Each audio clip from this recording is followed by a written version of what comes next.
All right, here we are, Fighter Pilot Professor, the latest episode. Today we're going to be talking a little bit about NATO and what's the deal with NATO and what's it up to. And then we'll talk about, why do I talk about failure so much? It seems that if you're a fighter pilot, you should win a lot. And I do, but also failure is part of the thing, so we'll talk a little bit about that. Hope you enjoy, we'll dive right in.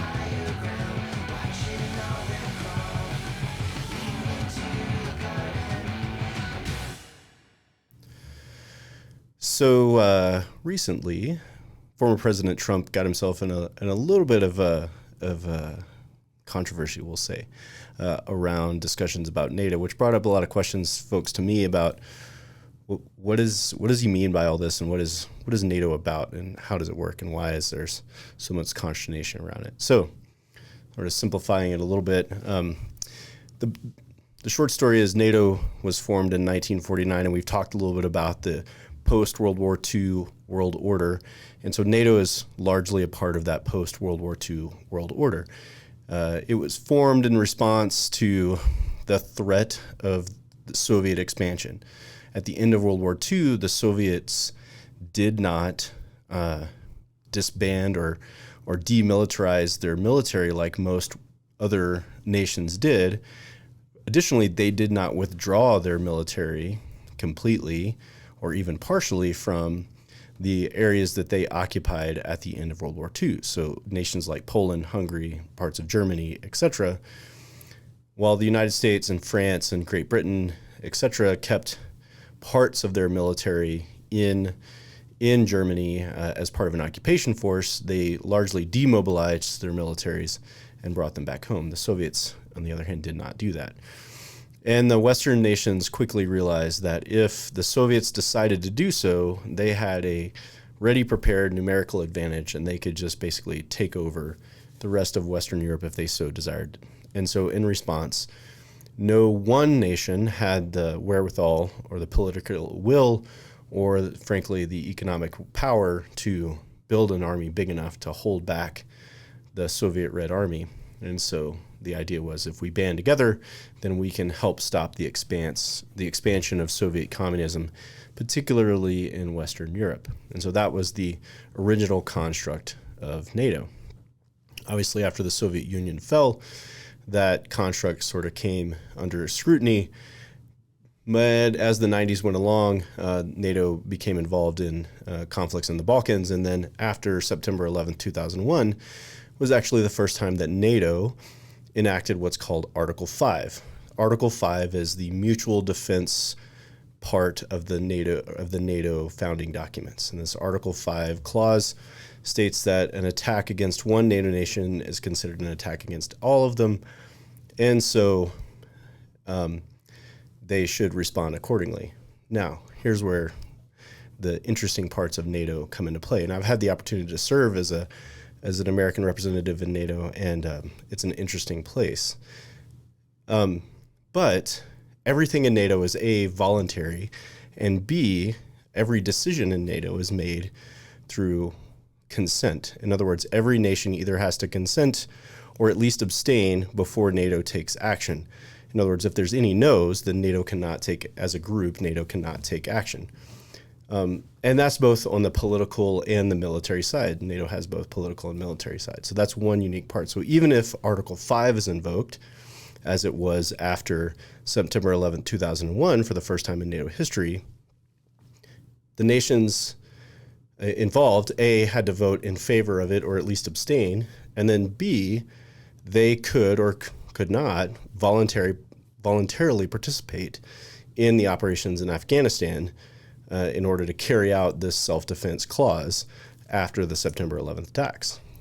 That's one interesting part of NATO. The second part is, as they say within the command and within NATO, is the costs fall where they lay. In other words, each nation is responsible for bearing the brunt of costs for its own operations. In other words, the United States doesn't pay for Germany, Germany doesn't pay for Great Britain, et cetera, et cetera. Each nation pays its own way.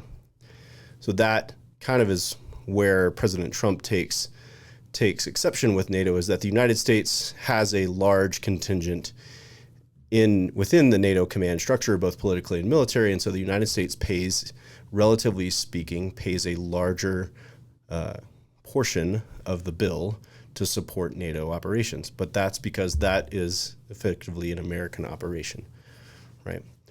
The other thing that President Trump took exception to was this idea of the 2% GDP contribution. And so this is not a binding thing for NATO nations, but more of a guideline. It's not actually payments to NATO. What it is each NATO nation agreed in 2006-ish to spend approximately 2.5% of its GDP on defense. Right? This was in response to the large withdrawal of defense spending after the fall of the Soviet Union in the 90s, and the United States included, massively reduced, NATO nations massively reduced their military spending. And this 2.5% was meant to be sort of a buffer, a guideline of spending towards supporting the NATO alliance through military power, right? And so this 2.5% is a guideline. It's not a rule, however. And so this, again, sort of is the unique nature of NATO in that if a nation is able to, they can spend, and some nations do. The United States has always been a contributor above the guideline. Most nations are right at the guideline, and there's a few below. So that's really the sort of stickiness of what goes on in NATO. It's a unique organization. It's an important one, in my opinion, and I think not a lot of people understand how it operates. Hope that's helpful, and keep sending me your questions.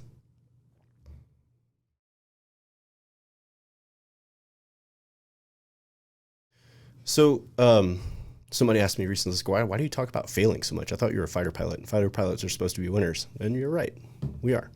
However, I do talk about failing a lot, and that's because, in my opinion, failure, losing, and lesson learning is part of the process of success. Frankly, most people learn the most when they fail rather than when they succeed, because what happens is we tend to look at success as predetermined, or just, hey, this is what's supposed to happen when you carry along this path, right? But when you're doing hard things, that success is not predetermined, right? Like, it's not always going to fall your way. And so there's going to be times when you fall down. And so in my opinion, overcoming failure as part of the learning process on your path to success is as critical as being successful, right? And so while you may plan to succeed as you move along your path, frankly, you won't always, right? And if you think of it this way, right? If I want to learn to play the piano, and I don't play the piano, but if I wanted to learn to play the piano, I would not be very good at it at first, right? And I would have to learn, and I would have to practice, and I would have to put in effort, and I would fail at playing scales. Even the most basic part of playing the piano, I would fail at that, right? And so I'd have to relearn, reattempt, start back at the beginning, take the lessons of my failure, and build from there, right? And that's just a small part of what I'm talking about, right? Obviously, if you want to succeed in life, you want to go into law school, you want to be a fighter pilot, you want to whatever it is, right? Those kind of things means that along the way, hey, you're learning new things, and those new things that you're learning, frankly, are challenging at every step, right? And so if it's something totally new to you, especially, the odds of you being able to successfully complete it perfectly on the first attempt are really, really low. And so you have to learn to deal with failure. In the fighter pilot world, we talk about how we introduce, practice, and then demonstrate proficiency in a task as part of flying an airplane, right? And so the first time that I demonstrate something to a new pilot, I'm just introducing it to them. They are never seen it before, potentially. They've never practiced it, and they're going to have to learn how to do it. And in fact, the first few times they do it, they're probably going to be terrible at it, right? Maybe even dangerous. So I, as the instructor, would have to coach them through it, would have to talk them through it, would have to talk through about what they did right and what they did wrong and what they need to improve, and et cetera, et cetera. then they need to go through a series of opportunities to practice it, right?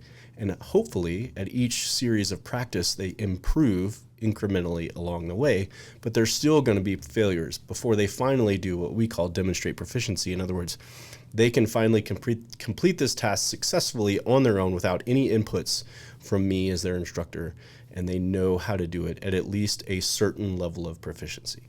Now, obviously, if you're going to be the best at something, which I strive to be, and I would imagine most people strive to be the best at something that they do, then that means that that level of proficiency is even higher and higher. And so my level of skill has to be elevated even more. And therefore, the opportunities for me to fail along the way are exponentially more likely, right?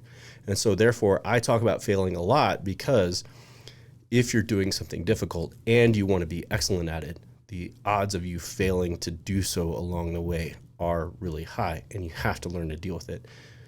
And that's just how it is. That's my take on it. So I hope that helps. Keep sending me your questions and enjoy.